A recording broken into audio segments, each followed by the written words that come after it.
Welcome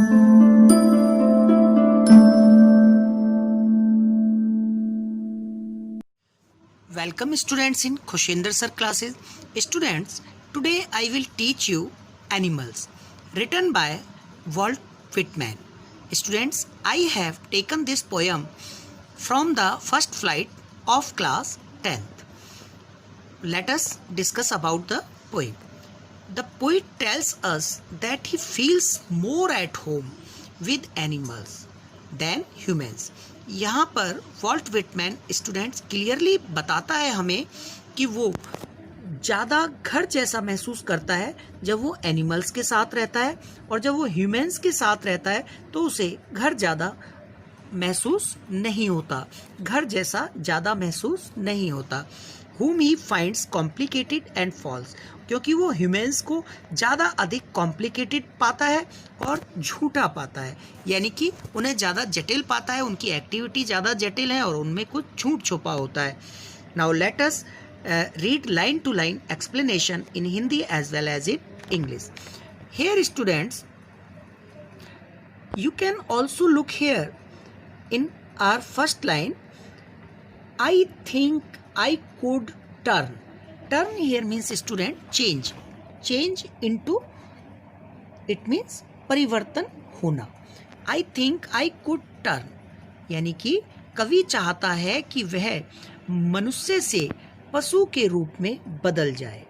And live with animals. They are so placid and self-contented.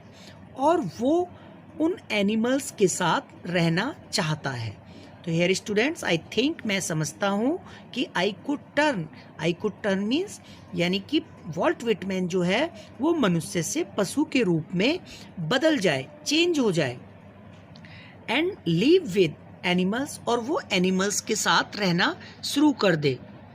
They are so Placid, क्योंकि Placid here means शांत, काम, वो बहुत शांत हैं.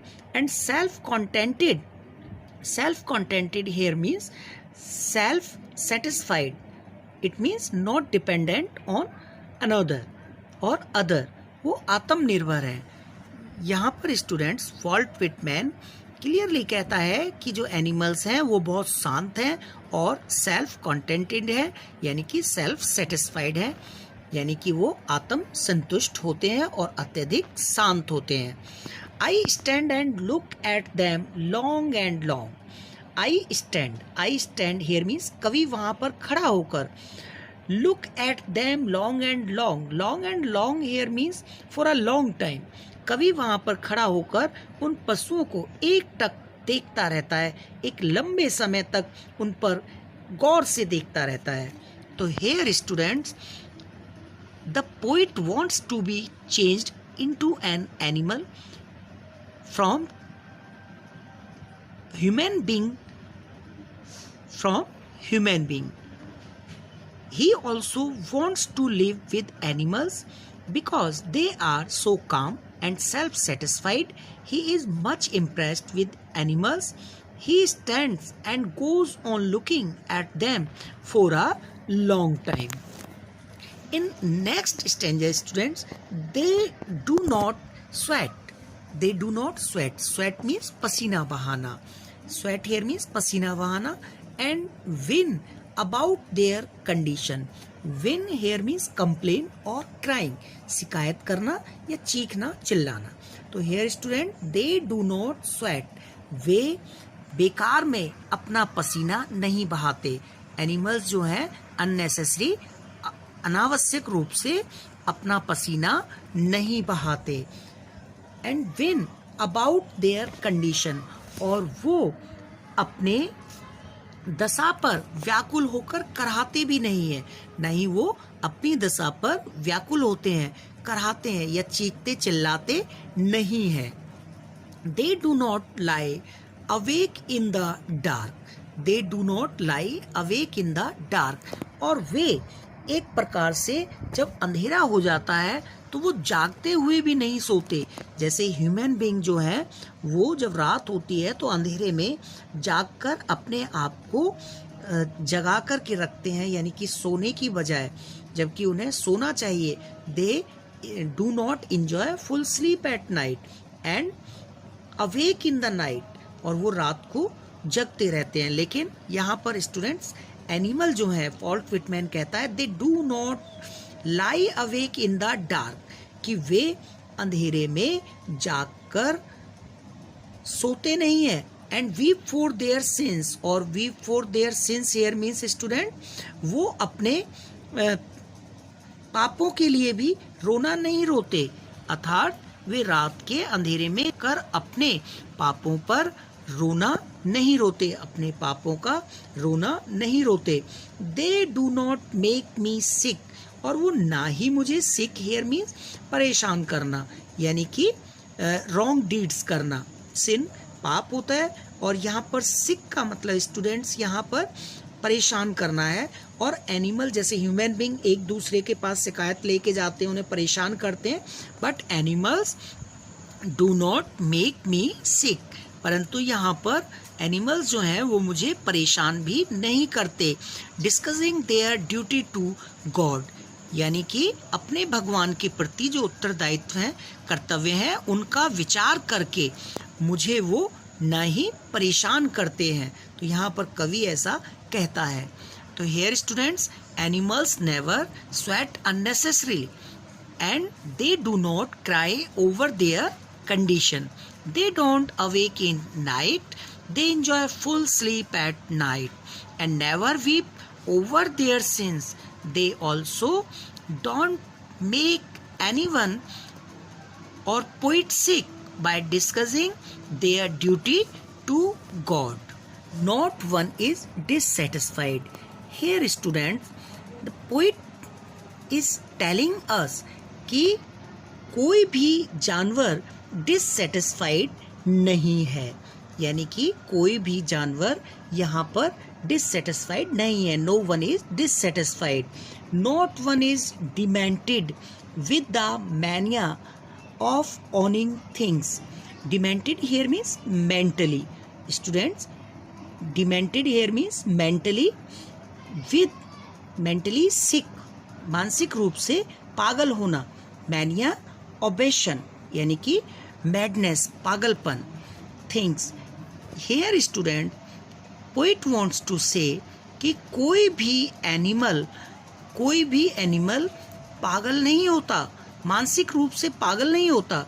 अपनी वस्तुओं को संग्रहित करने में, प्राप्त करने में, या जो वस्तुएं उसके पास हैं उनको अपने पास रखकर कोई भी एनिमल पागल नहीं होता, मानसिक रूप से परेशान नहीं हो जाता, जैसे कि ह्यूमन बीइंग हो जाते हैं।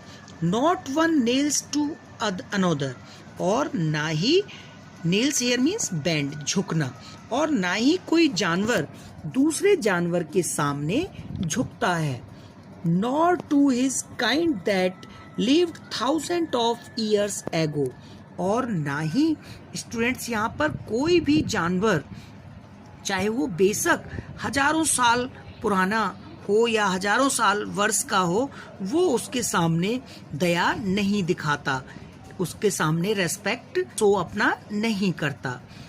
नॉट वन इज रेस्पेक्टफुल और unhappy over the whole earth, और स्टूडेंट्स यहाँ पर कोई भी जानवर उनके लिए एक दूसरे के लिए सम्मानीय नहीं है, चाहे कोई छोटा जानवर है चाहे कोई बड़ा जानवर है, तो वो सब समान है एक दूसरे। कोई किसी के सामने झुकता नहीं है, जी हजूरी नहीं करता, किसी के सामने चमचागिरी नहीं करता, और unhappy over the whole earth, और कोई भी ऐसा जानवर नहीं है जो दुखी हो इस सारी पृथ्वी पर। तो here students no one is dissatisfied, कि कोई भी एनिमल जो है डिससेटिस्फाइड नहीं है। No animal has the mania of collecting things, और ना ही कोई जानवर मानसिक रूप से पागल है कि जो अपनी वस्तुओं को संग्रहित करके पागल हो जाए, या अपनी वस्तुओं को संग्रह करने में जुटा रहे, उसके पीछे ही पागल हो जाए, किसी चीज को प्राप्त करने के लिए ही पागल हो जाए। and they don't kneel down to show respect to others. और वे ऐसा भी नहीं है कि वो घुटनों के बल झुक जाते हो अपना सम्मान दिखाने के लिए दूसरों जानवरों के सामने. और those who were born thousands of years ago, और वे जो जानवर जिनका जन्म हजारों वर्ष चाहे पहले हो लेकिन वो उनके सामने भी नहीं झुकते. And no one is respectable. No animal considers itself respectable. ना ही कोई जानवर अपने आप को ज्यादा सम्माननीय मानता है. और unhappy over the whole earth, और ना ही nor will you find any animal unhappy over the earth, students. In next line, so they show their relations to me and I accept them. यहाँ पर स्टूडेंट्स इस प्रकार जो पशु हैं वो कवि से अपना रिलेशन प्रदर्शित करते हैं. So they show their relations to me. कवि कहता है या वॉल्ट विटमैन कहता है कि पशु जैसे कि मेरा उनसे बहुत बड़ा संबंध हो, वो अपने संबंध को मुझसे प्रदर्शित करते हैं. एंड आई एक्सेप्ट देम, और मैं भी उन संबंधों को स्वीकार करता हूँ. Accept them and they bring me token of myself, और वे इन गुणों को अपने अंदर समाहित रखते हैं. And they bring me token. Token here means student symbols, प्रतीक. और वो भी इन गुणों को, यानी कि जो अंदर गुण है मेरे, इन गुणों को वो अपने अंदर भी समाहित कर लेते हैं. दे इवेंस हियर मीन्स शो, दिखाते हैं. देम प्लेनली इन देयर पोसेशंस, अर्थात कवि के सद्गुणों को भी वो समाहित रखते हैं और वो उनको उसके उन गुणों को भी वो अपने ग्रिप में रखते हैं, प्रोसेस में रखते हैं और उनको दिखाते हैं. तो here students, in this way the animals show their relations to the poet. The poet also accepted their relation. They provide all the tokens which the present in the poet. वे ऐसे गुणों को भी दिखाते हैं जो पोइट के अंदर present हैं. They show that, वे ये भी दिखाते हैं कि they possess all these virtues in himself, कि उन सभी जानवरों के अंदर भी उसके जैसे, कवि के जैसे, ह्यूमन बीइंग जैसे गुण हैं. यानी कि वे इन गुणों को अपने अंदर समाहित रखते हैं, अर्थात कवि के सद्गुणों को भी वो समाहित रखते हैं, वो भी उनको दिखाते हैं. I wonder where they get those tokens, और मुझे बड़ा आश्चर्य होता है कि उन्होंने ये सिंबल्स कहाँ से प्राप्त किए. Here means token, here means symbols. Symbol here means student symbolize to virtue, यानी कि उन गुणों की हम बात कर रहे हैं. कि मुझे बड़ा आश्चर्य हुआ कि उन्होंने ये सभी अच्छे गुण अपने अंदर कहाँ से प्राप्त कर लिए, अपने अंदर कहाँ से समाहित कर लिए, इन गुणों को उन्होंने कैसे प्राप्त किया. And did I pass that way huge times ago. Did I pass that way huge times ago and negligently drop them. Huge times here means students a long time ago, बहुत समय पहले. and negligently here means लापरवाही से, carelessly. तो here students मुझे बड़ा आश्चर्य हुआ कि उन्होंने इन गुणों को कैसे प्राप्त कर लिया. The poet wonders from where animal got novel virtues, कि कवि यहाँ हैरान होते हुए कहता है कि जानवरों ने सद्गुण के जो प्रतीक हैं उनको कहाँ से प्राप्त किया, और वे आज भी इस मार्ग पर चल रहे हैं. आज भी वो इस मार्ग पर चल रहे हैं और मनुष्य ने उन्हें लापरवाही और असावधानी से बहुत पहले ही त्याग दिया है. The poet wonders from where animals got novel virtues and tokens of love. They are following the path of novel virtues even today.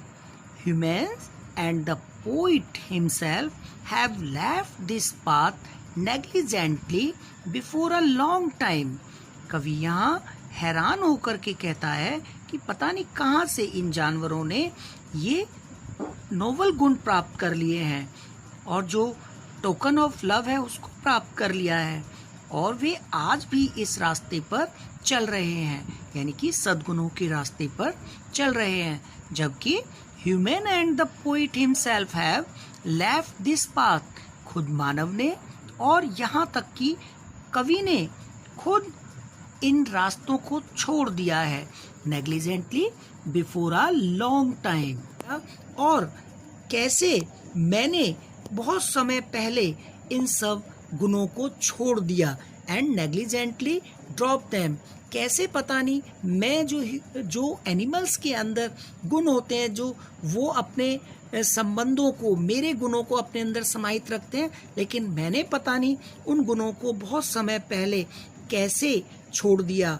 Here students, I think that you have learnt it very well or understood it very well. If you have learnt and understood, kindly like and subscribe my channel Khushinder Sir Classes. Thank you and have a nice day students.